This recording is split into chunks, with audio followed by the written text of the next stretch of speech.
Bahasa adalah suatu sistem komunikasi atau kemampuan yang dimiliki manusia untuk berkomunikasi dengan manusia lainnya menggunakan tanda, misalnya kata dan gerakan. Bahasa sendiri sudah melekat dalam kehidupan sehari-hari manusia sejak zaman dulu, sehingga bahasa mempunyai banyak hubungan dengan hal lain. Salah satunya yaitu dengan berpikir. Hubungan bahasa dengan berpikir yaitu bahasa untuk memperoleh sesuatu yang baru, bisa juga digunakan untuk mengubah tata nilai. Bahasa juga dapat digunakan untuk membantu daya ingat. Jika kita menguasai bahasa lain, kemungkinan besar kita juga akan mengetahui ide-ide baru yang didengar atau dibaca melalui bahasa yang kita kuasai itu.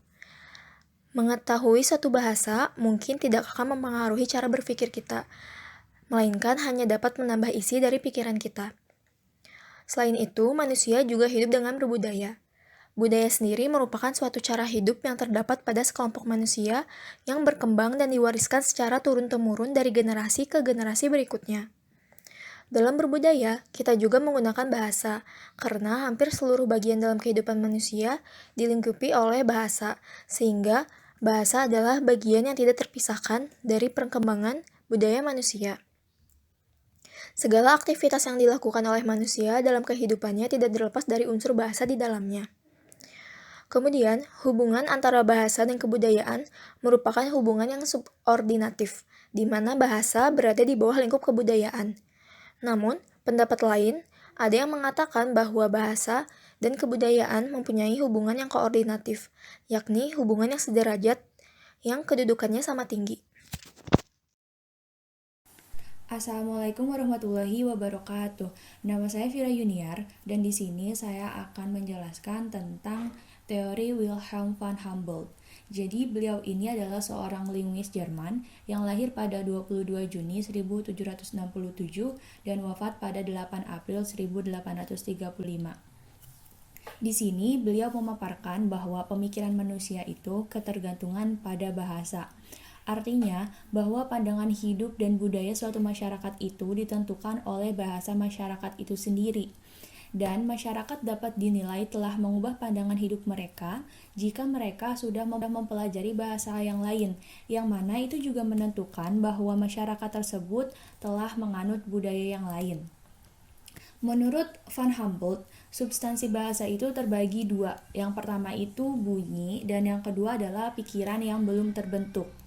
Bunyi sendiri merupakan bentuk luar yang dapat didengar, sedangkan pikiran adalah merupakan bentuk abstrak yang ada di dalam otak. Nah, keduanya ini menentukan cara berpikir manusia. Bunyi sendiri tidak dapat menjadi kata-kata sampai sebuah makna dimasukkan ke dalamnya, dan makna ini kemudian mewujudkan pemikiran sebuah komunitas masyarakat. Kemudian beliau juga mengatakan bahwa struktur bahasa mengekspresikan kehidupan dan pengetahuan penutur. Jadi struktur bahasa itu menggambarkan kehidupan dalam otak dan pemikiran penutur bahasa itu sendiri. Sehingga struktur bahasa dapat menentukan perbedaan pandangan hidup setiap masyarakat. Misalnya, pandangan hidup bangsa Asia Tenggara itu cukup serupa karena bahasanya memiliki struktur yang tidak jauh beda, berbeda dengan pandangan hidup bangsa lainnya seperti negara-negara di Eropa. Tentunya akan berlainan karena struktur bahasanya pun berbeda. Jadi misalnya sebuah kalimat akan dapat dikatakan sopan di daerah A, namun juga dapat dikatakan tidak sopan di belahan daerah lain. Hal itu terjadi karena perbedaan struktur bahasa yang dianut oleh masing-masing masyarakat tersebut itu berbeda. Assalamualaikum warahmatullahi wabarakatuh. Saya Agung Fitriawan Aziz Saputra, dan saya akan memaparkan sedikit tentang teori Sapir dan Whorf beserta dengan kontroversi-kontroversinya. Jadi Sapir dan Whorf berpendapat bahwa pikiran manusia ditentukan oleh sistem klasifikasi dari bahasa-bahasa tertentu yang digunakan oleh manusia tersebut. Dan mereka memaparkan hubungan antara bahasa dan pikiran, atau jika lebih rinci lagi, bahasa mempengaruhi pikiran. Selain Sapir dan Whorf, ada juga ahli-ahli lain yang memaparkan teori yang serupa seperti von Humboldt dan Ernst Cassirer. Nah, dari tokoh-tokoh yang terkenal tersebut, Edward Sapir dan Benjamin Lee Whorf lah yang paling terkenal karena mereka membuat dua hipotesis yang berbunyi. Yang hipotesis pertama berbunyi tentang relativitas linguistik yang menyatakan bahwa perbedaan struktur bahasa secara umum berbeda atau paralel dengan perbedaan kognitif non-bahasa, yang mana perbedaan tersebut menyebabkan perbedaan pikiran orang yang menggunakan bahasa tersebut. Jadi, walaupun misalkan ada dua orang yang berbicara menggunakan bahasa yang mirip, bukan berarti kedua orang tersebut memikirkan atau mempunyai pola pikir yang sama. Lalu, hipotesis kedua yang menjelaskan tentang determinisme menyatakan bahwa struktur bahasa mempengaruhi cara individu-individu mempersepsi atau menalar bahasa, atau struktur kognisi manusia ditentukan oleh kategori dan struktur yang sudah ada dalam bahasa.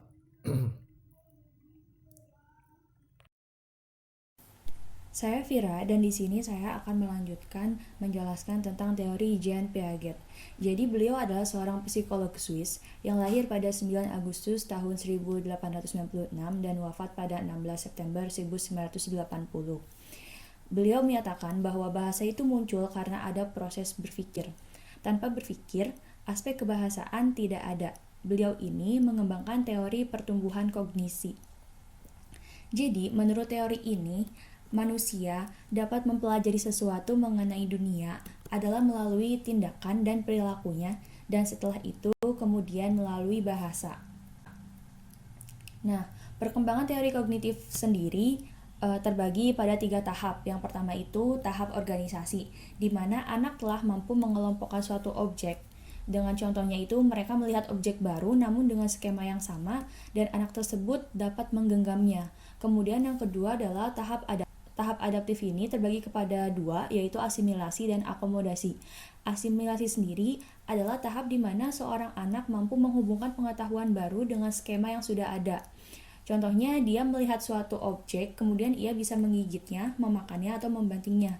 Kemudian, akomodasi. Di tahap ini, mereka mengubah skema yang sudah ada menjadi pengetahuan baru sesuai dengan kondisi yang mereka hadapi. Misalnya mereka memegang makanan panas. Biasanya anak-anak itu langsung memasukkannya ke dalam mulut. Namun kemudian anak itu sadar bahwa ketika makanan yang panas itu dimasukkan ke dalam mulut, mereka merasakan sakit atau makanan tersebut tidak dapat dikunyah. Kemudian anak itu mengubah skema bahwa tidak semua makanan itu bisa langsung dimasukkan ke dalam mulut. Dan yang terakhir adalah tahap ekuilibrasi. Tahap ini adalah tahap menuju kompleksitas berpikir. Jadi seorang anak memunculkan pengetahuan baru berdasarkan pengetahuan yang telah diketahuinya.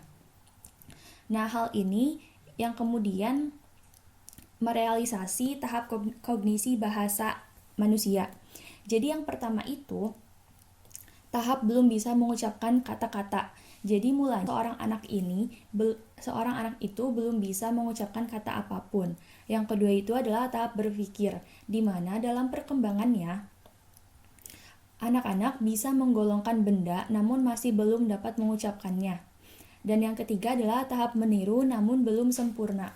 Jadi pada tahap ini anak-anak mendengar kata yang disebutkan oleh sekitarnya. Misalnya seorang anak mendengar kata makan, namun anak tersebut belum dapat menyebutkannya dengan sempurna. Jadi dia menyebutkannya dengan kata mam. Atau misalnya dia mendengar kata minum dan dia menyebutkannya dengan kata num dan sebagainya. Kemudian yang terakhir adalah tahap berkembang sempurna. Di sini anak-anak terus berkembang mengikuti proses kognisinya hingga kemudian mereka mencapai titik di mana mereka mampu mengucapkan kata atau bahkan kalimat dengan sempurna. Dalam keterkaitan bahasa dengan pikiran, Piaget membagi 2 macam modus pikiran. Yang pertama itu pikiran terarah. Pikiran terarah itu adalah pikiran sadar, jadi pikiran tersebut mengejar tujuan yang ada dalam pemikir. Pikiran tersebut dapat berupa penentuan benar atau salah. Yang kedua adalah pikiran tak terarah. Pikiran tak terarah ini disebut juga pikiran autis. Jadi ini adalah pikiran yang ada di dalam bawah sadar. Pikiran ini cenderung tidak menegakkan kebenaran, tapi hanya untuk memuaskan keinginan individu. Jadi di sini manusia menciptakan lingkungan mental yang berorientasi pada fantasi dan menempatkan dirinya di tempat sentral di sana. Contohnya itu seperti melamun. Di sini manusia membangun hayalan yang mengekspresikan dirinya sampai taraf tertentu, kemudian memuaskan keinginan dirinya yang berbalik dengan keadaan nyata. Contohnya itu seperti anak yang lemah menggambarkan dirinya sebagai pahlawan di medan perang. Kemudian, Piaget juga memaparkan hubungan bahasa dengan kegiatan berpikir. Jadi yang pertama itu, dia menyatakan bahwa sumber kegiatan berpikir itu terdapat dalam sensomotorik. Sensomotorik itu suatu sistem skema yang dikembangkan secara penuh dan membuat lebih dahulu gambaran dari aspek struktur dan bentuk dasar penyimpanan dan operasi pemakaian kembali. Yang kedua itu, pertumbuhan kognisi bersamaan dengan pemerolehan bahasa. Jadi, pembentukan pikiran itu terjadi bersamaan dengan waktu pemerolehan bahasa. Awal terjadinya fungsi lambang ditandai oleh bermacam-macam perilaku yang terjadi serentak dalam perkembangannya, kemudian memunculkan fungsi lambang. Dan kemudian ucapan bahasa yang pertama keluar sangat erat hubungannya dan terjadi serentak dengan permainan lambang, peniruan, dan bayangan mental. Assalamualaikum warahmatullahi wabarakatuh. Saya Nurmila Awalia dan di sini saya akan memaparkan sedikit mengenai teori Lev Vygotsky. Lev Vygotsky adalah seorang psikolog Rusia yang dikenal karena karyanya tentang perkembangan psikologis pada anak-anak dan hubungan antara perkembangan bahasa, pembelajaran sosial, dan kognisi. Vygotsky menganalisis cara penguasaan bahasa membentuk kemampuan kognitif anak yang sedang tumbuh. Ia juga percaya bahwa bahasa merupakan alat yang sangat penting bagi psikologi. Lalu, ia berpendapat adanya satu tahap perkembangan bahasa sebelum adanya pikiran, dan adanya satu tahap perkembangan pikiran sebelum adanya bahasa. Kemudian, kedua garis perkembangan ini saling bertemu. Maka terjadilah secara serentak pikiran berbahasa atau verbal thought dan bahasa berpikir. Dengan kata lain, pikiran dan bahasa ini pada tahap permulaannya berkembang secara terpisah dan tidak saling mempengaruhi. Jadi mula-mula pikiran itu berkembang tanpa bahasa, dan bahasa mula-mula berkembang tanpa pikiran. Lalu pada tahap berikutnya, keduanya itu bertemu dan bekerja sama, serta saling mempengaruhi. Selanjutnya, Vygotsky menjelaskan bahwa hubungan antara pikiran dan bahasa bukanlah merupakan suatu benda, melainkan merupakan suatu proses, yaitu suatu gerak yang terus-menerus dari pikiran ke kata atau bahasa, dan sebaliknya dari kata bahasa ke pikiran. Ia juga mengatakan bahwa begitulah anak-anak berpikir dengan menggunakan bahasa dan berbahasa dengan menggunakan pikiran. Menurutnya, pikiran berbahasa atau verbal thought tadi berkembang melalui beberapa tahap. Mula-mula, anak-anak harus mengucapkan kata-kata untuk dipahami. Kemudian bergerak ke arah kemampuan mengerti atau berpikir tanpa mengucapkan kata-kata itu. Lalu, kemudian ia bisa memisahkan kata-kata yang berarti dan yang tidak berarti. Vygotsky juga berpendapat bahwa dalam mengkaji gerak pikiran ini, kita harus mengkaji dua bagian ucapan. Yang pertama, ucapan dalam. Ucapan ini mempunyai arti yang merupakan aspek semantik ucapan. Kemudian yang kedua, ucapan luar. Ucapan ini merupakan aspek fonetik atau bunyi ucapan. Penyatuan dua bagian atau aspek ini sangat rumit dan kompleks. Dalam perkembangannya, bahasa kedua bagian ini masing-masing bergerak bebas. Oleh karena itu, kita harus membedakan antara aspek fonetik dan aspek semantik. Keduanya bergerak dalam arah yang bertentangan, tetapi perkembangan keduanya sudah terjadi pada waktu dan dengan cara yang sama. Namun, bukan berarti keduanya tidak saling bergantung. Kemudian, pikiran dan kata, menurut Vygotsky, tidak dipotong dari satu pola. Struktur ucapan tidak hanya mencerminkan, tetapi juga mengubahnya setelah pikiran berubah menjadi ucapan. Karena itulah kata-kata tidak dapat dipakai oleh pikiran. Contohnya seperti memakai baju yang udah siap. Pikiran tidak hanya mencari ekspresinya dalam ucapan, tetapi juga mendapatkan realitas dan bentuknya dalam ucapan itu. Kemudian, saya akan membahas sedikit mengenai teori Noam Chomsky. Noam Chomsky merupakan seorang profesor linguistik kelahiran 7 Desember tahun 1928 yang berasal dari Philadelphia, Amerika Serikat. Chomsky dikenal di dunia psikologi karena teori akusisi bahasanya yang terkenal. Dalam teori linguistik, ia menegaskan bahwa kita dilahirkan dengan kemampuan bawaan untuk berbicara. Mengenai hubungan bahasa dan pikiran ini, Noam Chomsky mengajukan kembali teori klasik yang disebut hipotesis nurani. Hipotesis nurani merupakan struktur bahasa yang mengatakan bahasa itu adalah nurani. Artinya, rumus-rumus itu dibawa sejak lahir.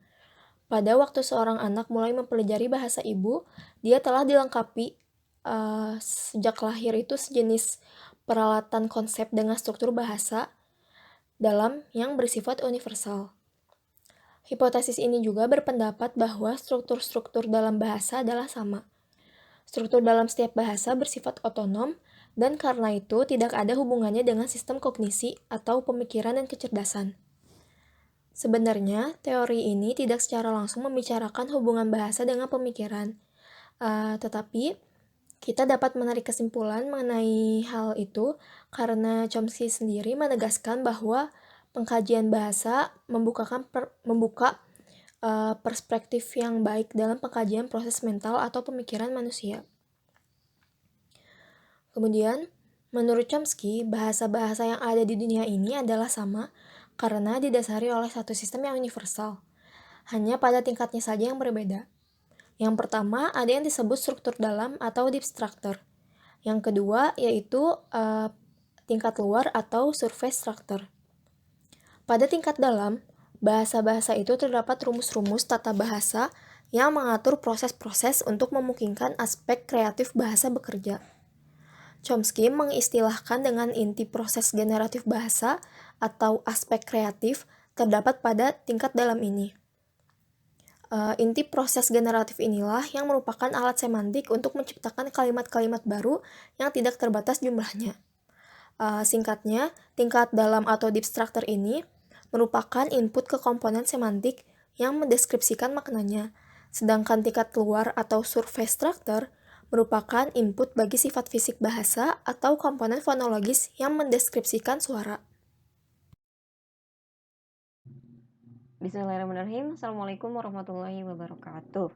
Saya Rina Kamalasari yang akan melanjutkan pemaparan mengenai hubungan berbahasa, berpikir, dan berbudaya. Yang selanjutnya didasarkan pada teori Eric Lernberg. Eric Lernberg merupakan seorang ahli linguistik yang lahir di Jerman. Beliau merupakan seorang profesor psikologi dan neurobiologi. Berkenaan dengan hubungan bahasa, berpikir, dan berbudaya, Eric Lernberg mengajukan teori kemampuan bahasa khusus. Eric Lernberg berpendapat bahwa bahasa merupakan perilaku khusus manusia, pemahaman, pengkategorian, dan mekanisme bahasa lain ditentukan secara biologis. Maksud dari kemampuan bahasa khusus ini, kata khusus itu mengacu pada biologis manusia, di mana bahwa kemampuan bahasa manusia diwariskan secara biologis. Banyak bukti yang menunjukkan bahwa manusia menerima warisan biologis berupa kemampuan berkomunikasi dengan menggunakan bahasa yang khusus dan tidak ada hubungan dengan kecerdasan dan pemikiran manusia. Bukti yang pertama adalah bahwa kemampuan bahasa berhubungan erat dengan fonologi, anatomi, dan genetik manusia. Kemampuan berbahasa manusia secara sederhana dipengaruhi oleh fonologi, anatomi, atau anggota tubuh serta genetik, terutama pada bagian-bagian otak tertentu yang mendasari kemampuan bahasa. Kemampuan berbahasa ini kemudian mempengaruhi kemampuan kognitif, yaitu kemampuan proses berpikirnya manusia. Maka tentu dapat kita tarik kesimpulan bahwa pada bukti yang pertama, kemampuan bahasa yang berasal dari biologis manusia sangat mempengaruhi pada proses berpikirnya manusia yang terdiri dari elemen-elemen seperti fonologi, anatomi, dan genetik-genetik yang diwariskan kepada manusia itu sendiri. Kemudian bukti yang kedua yaitu bahwa bahasa tidak dapat diajarkan kepada makhluk lain atau kepada manusia lain. Seperti yang telah dijelaskan tadi bahwa kemampuan bahasa itu diwariskan, maka kemudian manusia atau bahasa itu tidak dapat diajarkan kepada manusia lain karena setiap manusia tersebut memiliki warisan biologis itu tersendiri. Bukti yang ketiga bahwa kemampuan berbahasa didasarkan pada prinsip-prinsip semantik, sintaksis, dan fonologi. Tentu ini berkaitan dengan linguistik, seperti prinsip semantik pada makna, kemudian sintaksis berfokus pada struktur bahasa itu, kemudian fonologi berdasar pada bunyi atau ujaran bahasa itu tersendiri. Oke, mari kita lanjutkan ke teori selanjutnya, yaitu teori dari Branner. Branner yang memiliki nama lengkap Jerome Branner adalah seorang ahli psikologi Amerika. Kontribusi terbesarnya yaitu dalam bidang psikologi kognitif manusia. Berkenaan dengan hubungan berbahasa, berpikir, dan berbudaya, Branner mengemukakan teori instrumentalisme. Menurut teori ini, bahasa adalah alat pada manusia untuk mengembangkan dan menyempurnakan pikiran. Dengan kata lain, bahasa dapat membantu pemikiran manusia supaya dapat berpikir secara sistematis.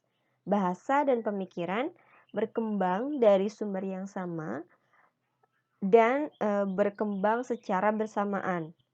Bahasa dan pemikiran memiliki bentuk yang serupa dan saling membantu.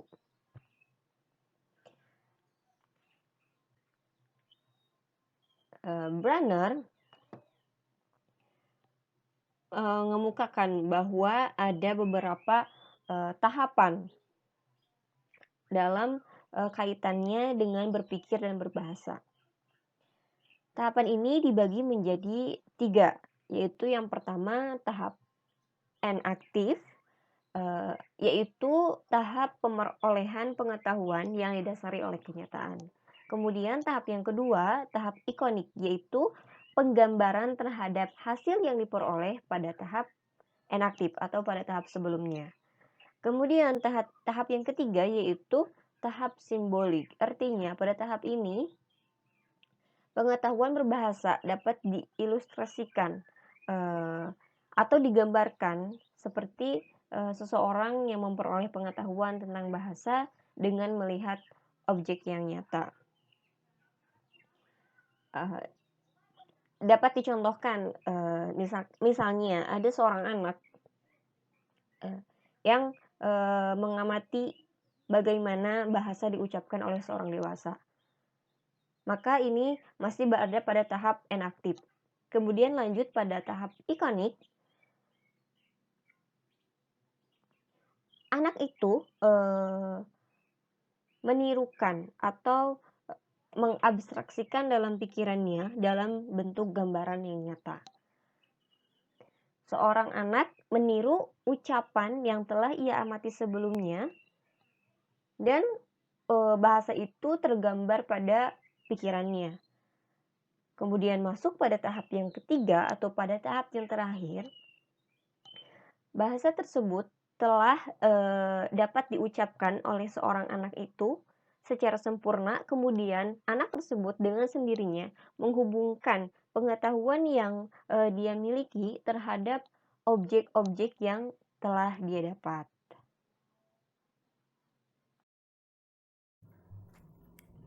Nah, berhubungan dengan kedua hipotesis di atas, ada juga kontroversi-kontroversi atau permasalahan-permasalahan yang muncul ketika membahas teori di atas. Misalnya,